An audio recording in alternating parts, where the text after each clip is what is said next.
lunes, en este día, la lección nos presenta lo que es la humildad de Daniel. Recuerde que toda la Biblia está mostrando lo que es el gran conflicto entre el bien y el mal, entre a quién se debe de adorar y a quién no se debe de adorar. En realidad, Jesucristo demostró que aún siendo igual a Dios, descendió.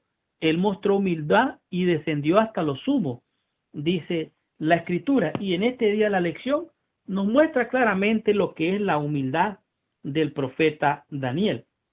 En todo el mundo, el libro de Daniel capítulo 2 ha ayudado enormemente a una gran cantidad de personas a creer en Dios. Porque este capítulo de la Biblia, bueno, en realidad toda la Biblia, pero particularmente este capítulo, muestra una evidencia poderosa de lo que es el levantamiento y la caída de las naciones.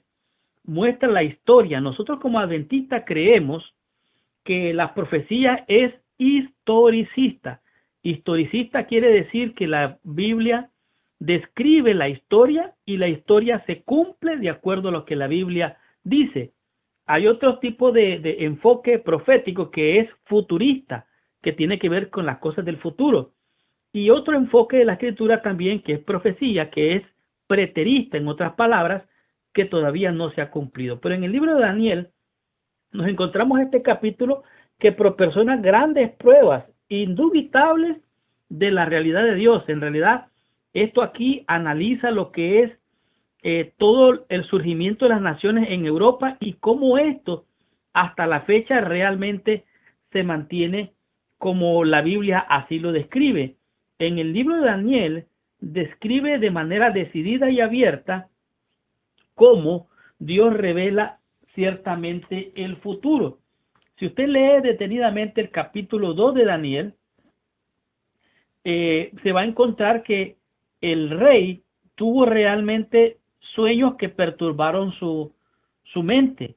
Estaba él prácticamente perturbado por estos sueños. Tal vez usted se acuerda que fue que él vio la estatua conocida como la estatua de Nabucodonosor, que tenía la cabeza de oro, tenía prácticamente el pecho de plata, los muslos de bronce y las piernas de barro con barro cocido. Ahora, esto es interesante porque este es el futuro profético. Estamos hablando de muchos años atrás. Prácticamente estamos hablando de bueno, es mucho el tiempo para decir, bueno, esto pasó ayer o iba a pasar o lo sabía. No, estamos hablando de tiempos proféticos, 2600 años atrás. Entonces, esto es increíble para la mente humana. Ahora, pero resulta que el rey cuando tuvo este sueño, le perturbó este sueño y mandó llamar a los astrólogos, adivinos, magos para que le revelara el sueño. Pero ninguno de ellos pudo revelar el sueño. Entonces el rey mandó a hacer un decreto para que matara a todos esos adivinos, a todos esos encantadores.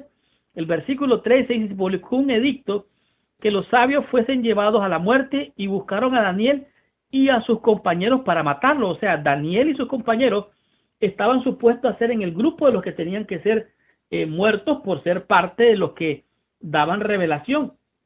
Pero entonces Daniel vino y habló con el capitán, con Arioc, y le dijo: mira, ¿cuál es el apresuramiento del rey con este decreto? ¿Por qué?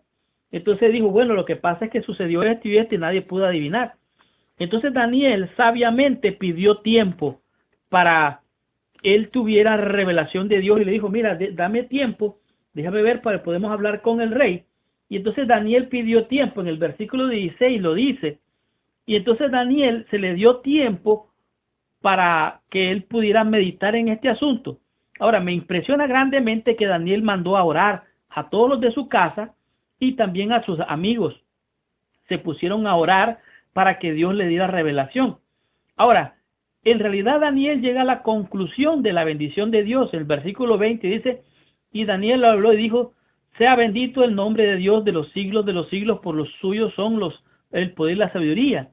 Él muda los tiempos y las edades, quita reyes y pone reyes, da sabiduría a los sabios y la ciencia a los entendidos. Daniel reconoce que el poder de revelación no viene de él.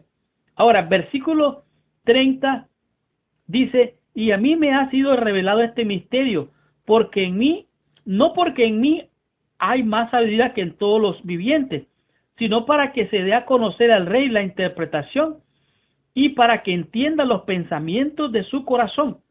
Ahora, es interesante notar que Daniel no se da los créditos él mismo, ni se echa flores a sí mismo, sino que él reconoce que la sabiduría, los misterios pertenecen a Dios de manera maravillosa. Daniel presenta de manera decidida y abierta, da los créditos a Dios, que él tiene toda sabiduría.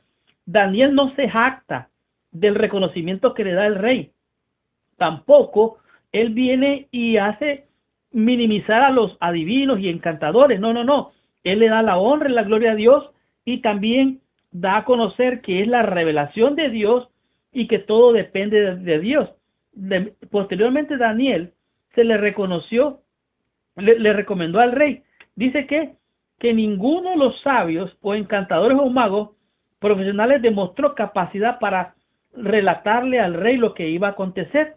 Pero esto dice es el Dios de los cielos. Es Dios quien da la revelación. Él puede revelar los misterios.